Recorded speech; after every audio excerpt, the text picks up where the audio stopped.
Amis, Marc Mailloux encore avec vous, avec une méditation tirée d'un passage du livre de la Genèse au chapitre 16. Il s'agit de l'incident où Agar, qui était la femme ou concubine d'Abraham, s'enfuit et chassée par sa maîtresse Sarah, et elle rencontre Dieu. Et elle dit, Agar se demanda, et j'ai vu réellement ici même le Dieu qui me voit.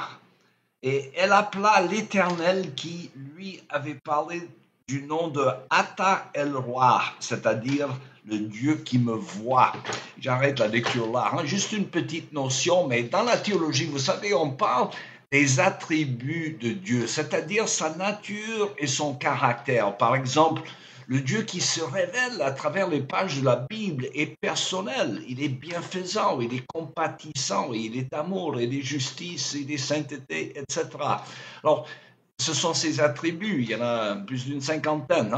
Certains de ces attributs reviennent souvent dans la Bible. Par exemple, Dieu est appelé saint. Sainteté, Kodesh en hébreu, dans les psaumes, et ce terme apparaît plus de 30 fois chez le prophète Isaïe. Il indique quelque chose de son caractère, je dirais, inaccessible. Saint, saint, saint et l'Éternel, s'exprime le prophète Isaïe. Mais dans la Genèse, Dieu révèle l'un de ses attributs à la fois troublant et rassurant, c'est-à-dire le fait qu'il est omniscient, il voit tout. Et dans notre passage, c'est le mot El-Roi, utilisé par Agar, impressionné par la perspicacité de Dieu révélée par son ange messager. Agar l'appelle le Dieu qui me voit. J'ai vu celui qui me protège, dit-elle. Agar perçoit que Dieu veille sur elle. Le fait que le Seigneur savait tout et du sort de son fils Ishmaël indique qu'il est omniscient et c'est rassurant comme ça peut être troublant. Et je vais l'expliquer. Le fait que Dieu voit tout signifie qu'il sait tout ce que nous pensons, disons ou faisons, y compris nos péchés.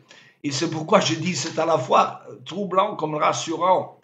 Rien ne se dérobe à ses yeux, comme dit le psalmiste. Où irai-je loin de ton esprit? Où fuirai-je loin de ta face? Si je monte aux cieux, tu es là. Si je me couche dans les profondeurs, tu es là. Psaume 139.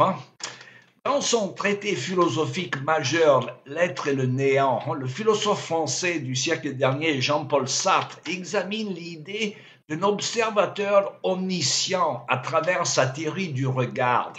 Il soutient que la conscience humaine se définit par sa liberté radicale, c'est la notion clé dans la philosophie existentialiste, mais que cette liberté est brisée lorsqu'on est regardé, on est observé par l'autrui. On a peur.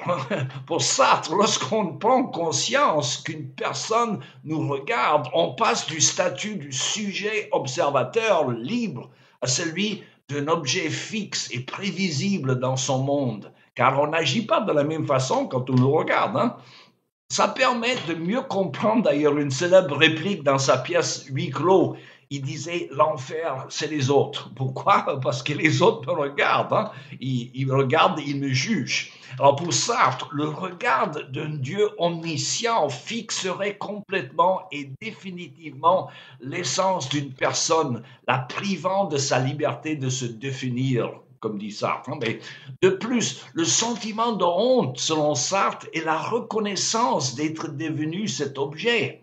Alors, du point de vue chrétien, la source de notre honte est notre conscience coupable, révélant notre véritable culpabilité morale. Et le regard d'un Dieu saint nous rappelle que nous sommes coupables et nous avons besoin d'un sauveur. Alors, seuls les chrétiens qui ont rencontré le Seigneur Jésus ont la solution pour la honte, produit de la culpabilité, car seuls les chrétiens, je dirais, pourraient comprendre l'expérience de la nouvelle naissance dont John Newton, l'auteur du célèbre cantique, quand il parle, il dit « La grâce a mis la crainte en moi et m'en a délivré ». Alors, la grâce nous convainc de péché, mais la grâce nous conduit à la solution Jésus-Christ. Nos peurs sont apaisées parce que nous déposons notre culpabilité à la croix de Jésus. C'est lui qui l'a portée. Hein. Le problème pour tous non-chrétiens, hein, c'est qu'il ne sait pas où aller pour échapper à sa honte et sa culpabilité. C'est un peu comme Lady Macbeth hein, dans la pièce de Shakespeare qui ne peut jamais laver le sang de ses mains coupables. Alors beaucoup d'hommes modernes refusent d'admettre leur culpabilité. Ils vivent, ils agissent uniquement pour l'approbation des hommes. On arrive toujours à tromper les hommes, hein, qu'on arrive à se tromper soi-même. Mais le Dieu de la Bible est omniscient, il voit tout, comme Agar le dit. Hein. Il sait que nous avons honte car nous sommes coupables. Il a pourvu la solution pour notre culpabilité par le sacrifice de son Fils, notre Seigneur Jésus-Christ. Je ne connais pas d'autre solution pour la culpabilité. Et vous? C'est tout le temps qui me reste aujourd'hui. Il me reste qu'à vous souhaiter une bonne journée et à la prochaine.